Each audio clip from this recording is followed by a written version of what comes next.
दोस्तों नमस्कार, स्वागत है आपका एक बार फिर से आपके अपने यूट्यूब चैनल डिजिफ्लाई में। तो आज दोस्तों ये क्लास 5th होने वाली है भौतिक विज्ञान की। जी हाँ दोस्तों, ये लास्ट क्लास होने वाली है भौतिक विज्ञान की, जो रैपिड फायर सीरीज चल रही है हमारी। स्पेशली यूपी, पीसीएस और आरओ एआरओ के लिए ये रैपिड फायर सीरीज चल रही है। और जो आने वाला आपका यूपी पुलिस री एग्जाम है उसके लिए भी ये काफ़ी महत्वपूर्ण होने वाली है। तो आज हम बात करेंगे विविध प्रश्न जो कि भौतिक विज्ञान से बनते हैं। चलिए देख लेते हैं पहला प्रश्न बिना वक्त गवाए। किसी तत्व का इलेक्ट्रॉनिक विन्यास 2 8 4 इस तत्व का नाम क्या है? तो 8 तो 10, 8 4 12 13 14। तो जो 14 परमाणु क्रमांक किसका होता है? सिलिकॉन का होता है। तो सिलिकॉन हो जाएगा इसका आंसर। आगे बढ़ते हैं। भोजन को संग्रहित करने के डिब्बे की इलेक्ट्रो प्लेटिंग में धातु का उपयोग किया जाता है। तो एशियन धातु का उपयोग किया जाता है। भोजन को संग्रहित करने के डिब्बे में इलेक्ट्रोप्लेटिंग में धातु का उपयोग एशियन धातु का उपयोग किया जाता है। चलिए बढ़ते हैं अगले प्रश्न की तरफ। इटली के भौतिक शास्त्री गुलगी एल्मो मार्कोनी द्वारा 1890 के दशक में आविष्कार किया गया। तो जो मार्कोनी थे उन्होंने किसका आविष्कार किया था? तो रेडियो का आविष्कार किया था। इटली के भौतिक शास्त्री थे। इटली के भौतिक शास्त्री 1890 के दशक में रेडियो का आविष्कार किया। चलिए आगे बढ़ते हैं। 1919 में जी ब्रॉडशॉ ने ब्रिटेन में आविष्कार किया किसका? स्कूटर का। तो यदि आपसे पूछ लें कि स्कूटर के आविष्कारक का नाम क्या है, तो जे ब्रॉडशॉ है। 1919 में ये ब्रिटेन के हैं और मार्कोनी इटली के हैं और ये ब्रिटेन के हैं। चलिए आगे बढ़ते हैं। 1852 ईस्वी में अमेरिका के वैज्ञानिक एलिशा ग्रे ओर्टिश ने आविष्कार किया लिफ्ट का। जो आप दोस्तों लिफ्ट देखते हैं हॉस्पिटल वगैरह में, या आप जब कभी मॉल वगैरह में जाते हैं तो वहां पे लिफ्ट लगी होती है, तो उनका जो आविष्कार है वो किसने किया था?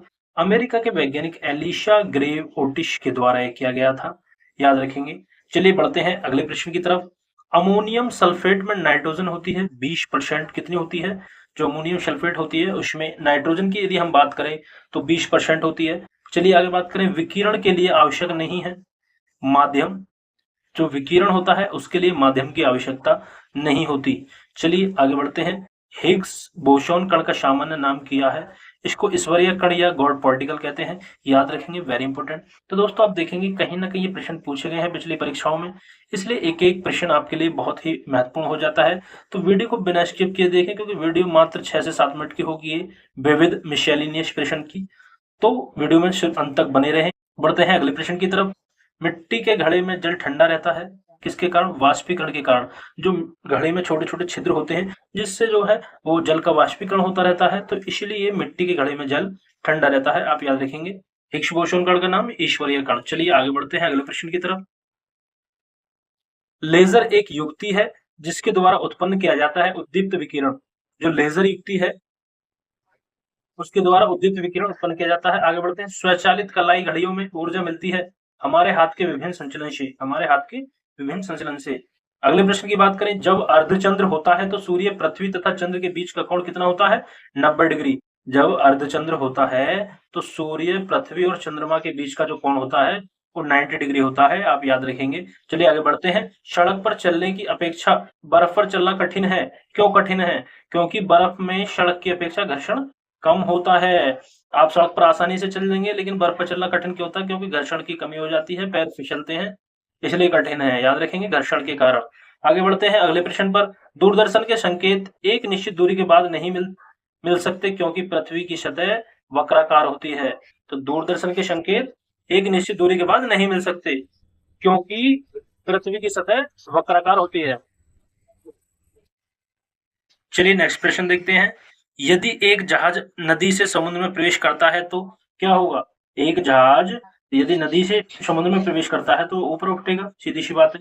आगे बात करें। प्रोटीन को विकृत नहीं करता। अवरक्त किरणें जो होती हैं वो प्रोटीन को विकृत नहीं करते हैं। आगे बात करें। एक व्यक्ति एक संवेदनशील तराजू पर खड़ा है। यदि वह गहरी सांस अंदर लेता है तो तराजू की रीडिंग बढ़ेगी क्योंकि अतिरिक्त हवा लेगा। जो व्यक्ति है यदि तराजू पर खड़ा है और वह गहरी सांस लेता है तो तराजू की जो रीडिंग है वो बढ़ेगी क्योंकि वो अतिरिक्त हवा लेगा। चलिए आगे बढ़ते हैं अगले प्रश्न की तरफ। भारत में ऊर्जा उत्पादन में सर्वाधिक अंश किसका है? ऊष्मीय ऊर्जा का है। अगले प्रश्न की बात करें। साधारण साधारण टॉर्च सेल के टर्मिनल को बनाता है कौन? Zinc carbon. जिंक और कार्बन। साधारण टॉर्च सेल के टर्मिनल को कौन बनाता है? जिंक और कार्बन। अगले प्रश्न की तरफ बढ़ते हैं। आप आंधी तूफान में कार में यात्रा कर रहे हैं। त्वरित बिजली से स्वयं की रक्षा के लिए आप चुनेंगे कार में रहना। यदि आप आंधी तूफान में कार में यात्रा कर रहे हैं, तो यदि बिजली पड़ने लगे तो आप क्या उससे सुरक्षित के लिए क्या करेंगे? सुरक्षा के लिए कार में ही रहना उचित रहेगा। चलिए आगे बढ़ते हैं। एक्स किरणों जो पदार्थ में अधिक दूरी तक प्रवेश कर सकती हैं कहलाती हैं कठोर एक्स किरणें। ठीक है, बढ़ते हैं आगे। अब देखेंगे कुछ मिलान है, सही सम्मिलन सूची फर्स्ट को सेकंड से मिलाना है। जैसे एपीकल्चर क्या कहलाता है? मधुमक्खी पालन। सिल्वीकल्चर शहतूत के वृक्ष। आगे विटिकल्चर जो अंगूर की खेती से संबंधित है। आगे पिशीकल्चर ये मछलियां पालन पिशीकल्चर से संबंधित है। जितने भी कल्चर हैं ये सभी संबंधित है। जैसे एपी करें तो मधुमक्खी, शिल्वी शहतूत, विटी अंगूर और पिशी मछलियां। चलिए आगे बात करें रेन प्रूफ, जैसे वर्षा सहकोट और तंबाकू के पदार्थों का वर्षा सहगुण होता है उसका प्रस्तुनाव। क्या होता है? उसका प्रस्तुनाव। बढ़ते हैं अगले प्रश्न की तरफ।